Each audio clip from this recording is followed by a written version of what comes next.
Okay, let me ask you about YouTube. And you write in the book, according to sources, that you found that they were on track to lose $500 million. Tell us a little bit about your reporting on YouTube and where things are developing now.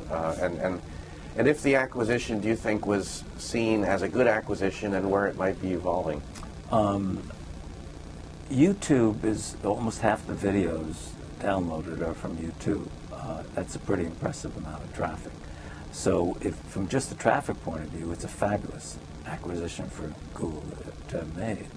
The question is, can they make money on it? They were projected to lose, as of a year ago, they were projected to lose by the end of 2009, $500 million, and I reported that in the book. By July, last July, they had reduced, I was told by senior executives, they had reduced that number to at least $200 million, a significant drop. The question is why? The reason is that they came to realize, and this was an engineering problem as well. An engineer doesn't understand advertising. An engineer says, hey, if we have all this traffic, we'll be able to monetize it, but people just flock to put their ads on our user-generated content. People didn't flock to put their ads on it because they couldn't predict the user-generated environment. So advertisers held back, and Google came to realize if we want to attract advertising, we have to have more professional content on YouTube.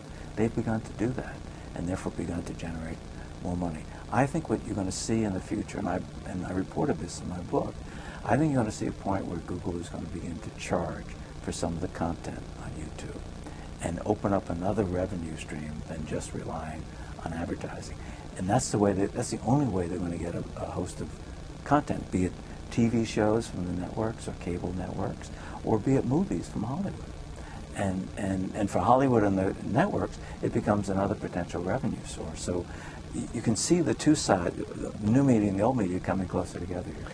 Digital media is moving more towards a paid model, would you say, then? I think what's happening, and I quote several people in my book, including John Hennessy, the president of Stanford, who's on the board of Google, the former head of computer science department there, and Mark Andreessen, who invented Netscape, as saying that early on, a mistake that was made, Hennessy said, was to rely on just advertising on the internet. We should have had some kind of micropayment subscription or some other pay model in there. Andreessen said to me on Ning, his social network site, he said, I'm inches away from asking people for their credit card numbers. So, and already on Ning, I mean, Ning for a long period of time, if you want to receive Ning without seeing any ads, you pay a subscription price for that, a license fee, if you will, for that. So I think people are moving towards that in the digital world. At the same time, the analog or the traditional media world is moving to a position where they're becoming much more forceful in saying, we're going to charge you for our content because otherwise we're going to go out of business. And if you think about that, if traditional media is saying we want to be charged and digital media like Google is saying we're ready to charge, they're coming much closer together. What is your thought about Murdoch and News Corp, the subscription model, not just for the Journal but for other papers? Their sort of conflict, if you will, with Google as they somehow presented some of their executives. Where is that all going? No one knows where it's going. Clearly, there's a lot of ferment in, say, the newspaper magazine world that we have to figure out a way to get money for stuff that is now appearing for free online. And it's commoditizing our information and therefore weakening us as a business. So they're saying, can we do what the Wall Street Journal has done and the Financial Times has done and have a paywall that you want to access our digital newspaper, you have to pay for it. The problem is that it's easy for a Wall Street Journal subscriber or a Financial Times subscriber to do that and charge it off as a business expense. When the New York Times did Time Select, it was a failure.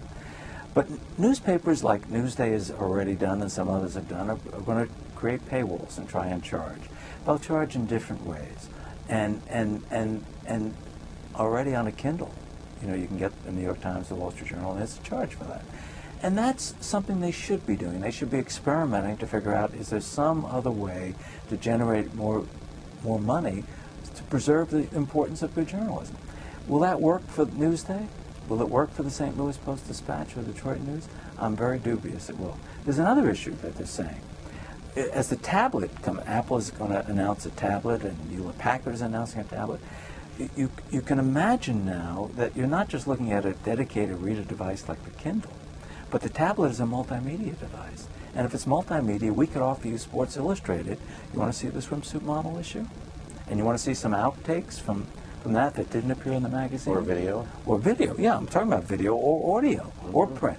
Or you want to access our archives, you can do that on a tablet. But we're going to charge you for it. The analog or traditional media world is saying we have to figure out new ways of doing things. And I welcome that. I think that they're too late, but they're smart to try it. What will work? No one knows yet. But you got to throw a lot of things against the wall and see what sticks.